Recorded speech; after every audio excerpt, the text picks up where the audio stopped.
Hi, welcome back to our happiness game for romantic relationships. I'm Yizhao Martins, licensed marriage and family therapist, couples therapist. So last week we talked about our energetic boundaries. And as I defined, our energetic boundary is beyond our physical boundary and is permeable, and the density within our boundary could change, could varies. And we have control over how close and snug we want our energetic boundary around us. And we have frequencies in those vibrations of our energetic boundaries, and sometimes can shift from time to time. So today, we are still staying in the enclosed realm of interpersonal system. I promise you, I will look at the interpersonal system down the road, but I want you to understand what happens within our own personal system before we can step out and zoom out to look at interactions between boundaries and between energetic bodies in our romantic relationships. So our energetic patterns is really hard to read. You can approach it from so many different lenses and philosophies in the school of practices. For example, from Wilhelm Reich, he is actually the founder of the somatic psychotherapy. So we drew a lot of theories from Wilhelm Reich. So he studied the organs in our cells and how each cell has its own wisdom, and how we are formed by so many cells, we can show as different patterns. As you know, different cells has different function. We have organ cells, we have brain cells, we have skin cells, right? They will have their own functions, and then they tend to go with their own way of operating. So if you were to hold your body in a certain way, certain cells that tend to show up in a certain way, and it can close and open their boundary, and it creates tension or rigidity, or we call overbinding in our body. For example, if someone has this overbinding in their lower back, they have a lot of tension in their lower back, and they tend to have their back out. And you said there's a physical causes to it, right? It could be scoliosis, it could be other structure issues. But if you look at it from an energetic perspective, and how that tap into our emotions, our beings, how we interact with the world and other people, you may have a different insight. Another lens is through traditional Chinese medicine. So the traditional Chinese medicine believes that we are all born with certain patterns in our energy. For example, I was born with weak spleen meridian. Doesn't mean my spleen is weak. It's not an organ.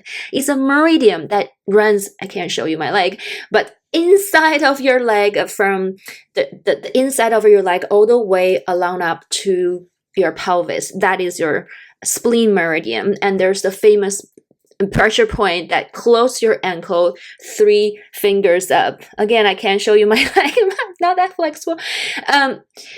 So when you press on it, it's sore.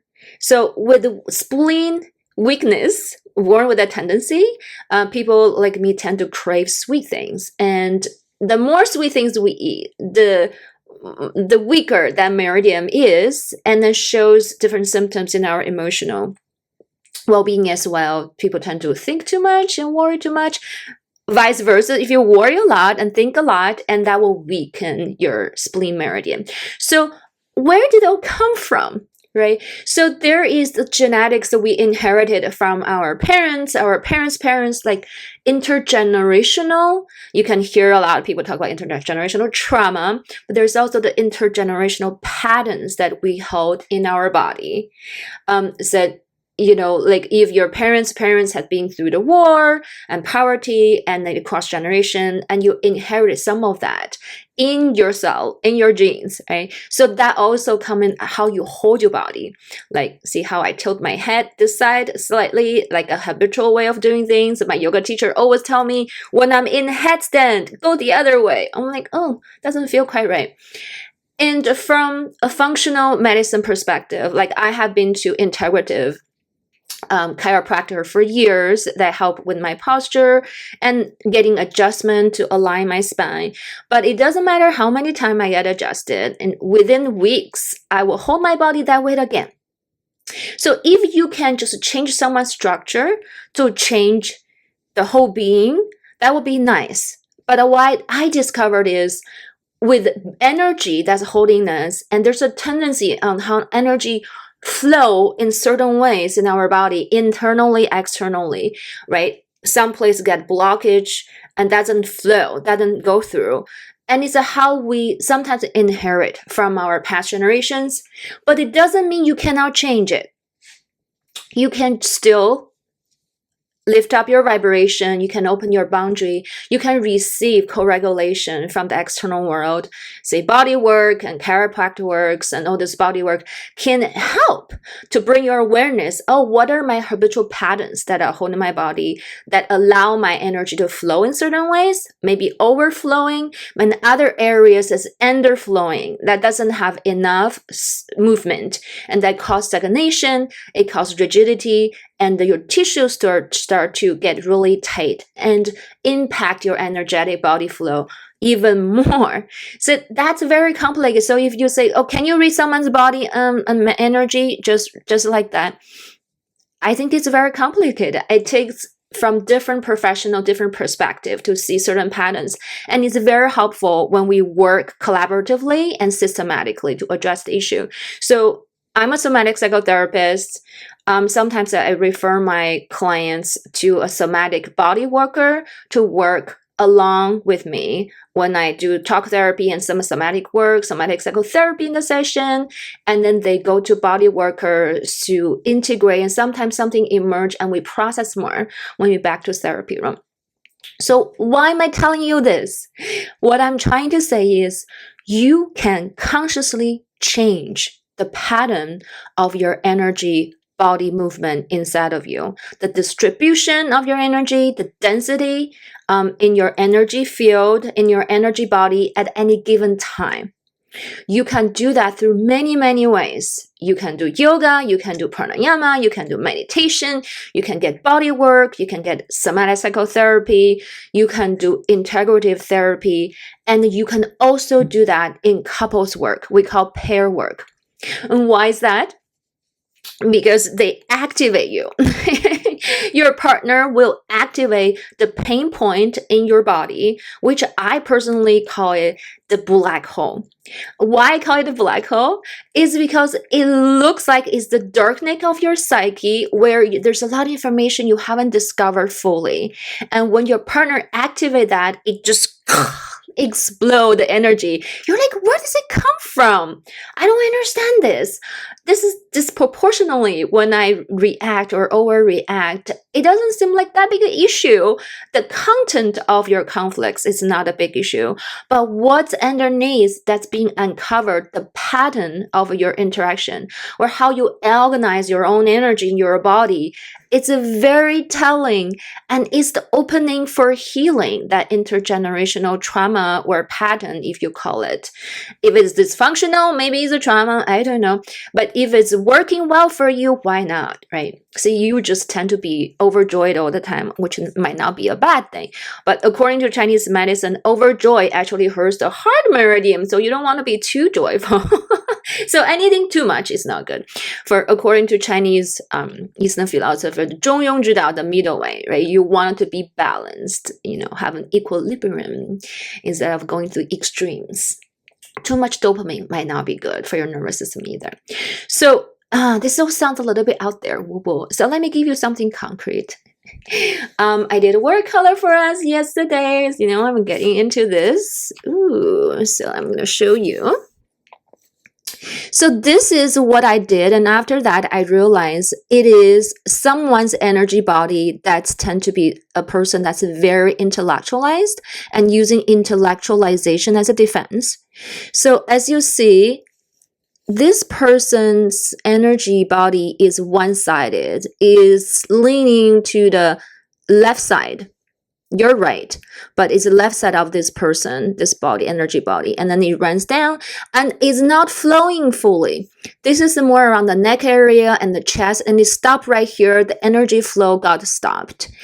And there are more opening on this side of the energy body to the outside. There's a lot of energy on this side, and the yellow one is what I try to show as the prefrontal cortex. There's a lot of light in this being, prefrontal cortex, that just highlight how intellectual they are, how they like to conceptualize things in reason and rationalize. And then what's this? That's what I'm trying to tell you is the black hole. So there is an area of unknown here in this person's energy body, and there's a lot of energy held within. We do not know what's inside. And then as you know, in the black hole, the rules outside doesn't apply.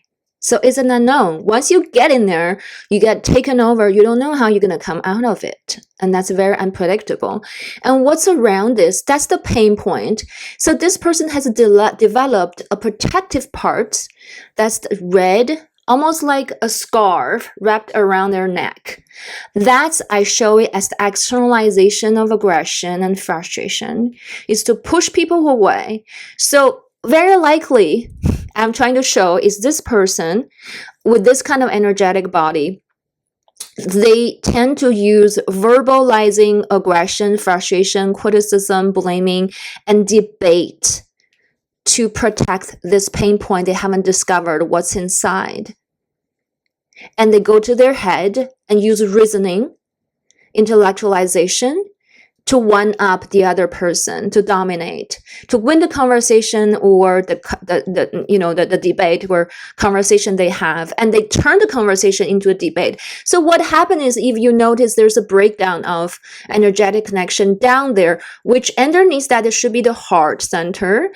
So if this person doesn't go down to their heart, they stays in their head, and they use debate and trying to one up the other person in romantic relationships. Guess what happened?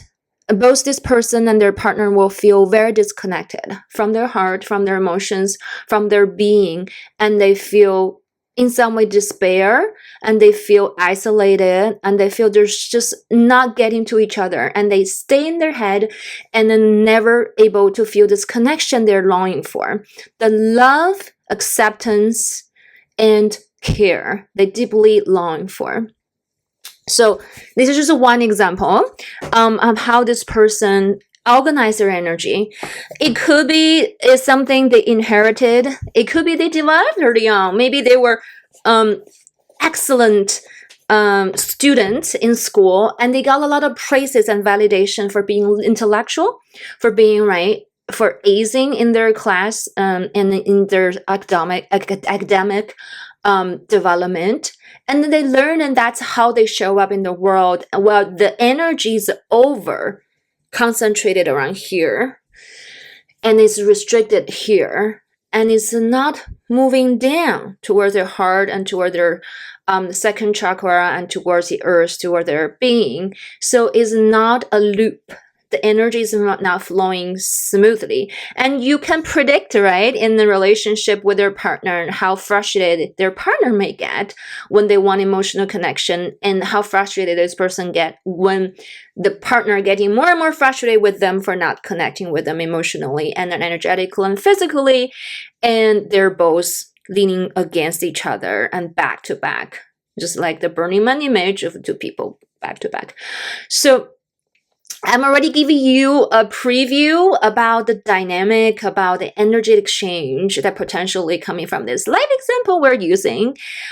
Next week and for the coming weeks, we're going to delve into more about the energy exchange between partners, and then how give you some live examples. Does it strike a bell for you? I wonder how many of you viewing this recognize and identify with this pattern, energy pattern, and how many say, no, I know someone who's like that. My partner is just exactly like that. It's so frustrating. There's nothing wrong with that. they probably thrive academically and also career-wise because of intellectualization. If they're doctors, lawyers, researchers, right, they will benefit a great deal from this energy organization in their body, this pattern. But in romantic relationship, that can get in the way of deeper connection that everybody deeply, secretly longing for. Until next week, my friends. Bye.